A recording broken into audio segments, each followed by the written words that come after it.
Kasako Media, tunaangazia maisha, tunaandika kesho. Kocha wa Arsenal Mikel Arteta ameonyesha daraja la juu la uungwana katika ulimwengu wa soka baada ya mwenzake Thomas Frank kuondolewa katika kikosi cha Tottenham Hotspur. Licha ya ushindani mkali wa dabi ya kaskazini mwa London, Arteta hakusita kusimama hadharani na kutoa maneno ya faraja, akimtaja Frank kama kocha mwenye uwezo wa kipekee na binafsi mwenye haiba ya kuvutia. Frank ameondolewa Spurs katika kipindi kigumu, timu ikiwa inapambania kujinasua karibu na mstari wa kushuka daraja. Matokeo mabaya yaliongeza presha kwa benchi la ufundi na hatimaye uongozi ukaamua kukata shauri. Ni simulizi inayodhihirisha sura halisi ya ligi kuu England, mahali ambapo ushindani ni mkali, muda ni mchache na matokeo ndiyo kipimo cha kila kitu. Arteta pia alikiri kuwa habari hizo zilimkuna moyo, akisisitiza kuwa kazi ya ukocha ni zaidi ya namba za ushindi na pointi kwenye jedwali.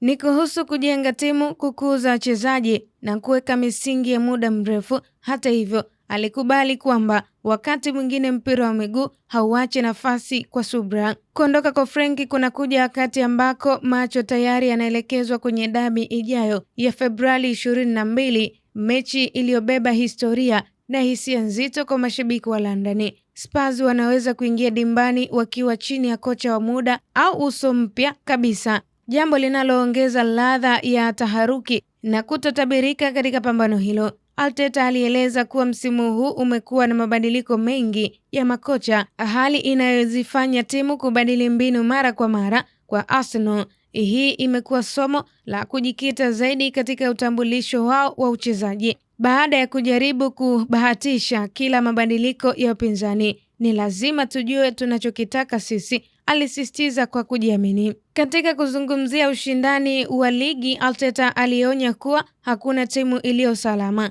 kila mtu yuko hatarini, alidokeza, akimaanisha kuwa katika jukwaa la ligi kuu tofauti kati ya ushindi na kushindwa inaweza kuwa ndogo sana. Kauli hiyo inaonyesha jinsi presha ilivyo sehemu ya maisha ya kila kocha na mchezaji. Kwa upande wa kikosi cha Arsenal, wanasubiri majibu ya mwisho kuhusu hali za majeraha ya nyota wao muhimu, huku matumaini yakibaki kwa kikosi kitakuwa kamili kwa mechi zijazo. Hata hivyo, ujumbe wa Arteta ulikuwa wazi. Pamoja na misukosuko ya wapinzani, Arsenal wataendelea kusonga mbele kwa nidhamu, umoja na ari ya ushindani wa hali ya juu.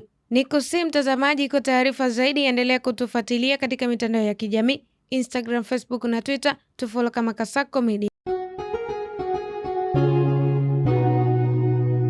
Kasako Media, tunaangazia maisha, tunaandika kesho.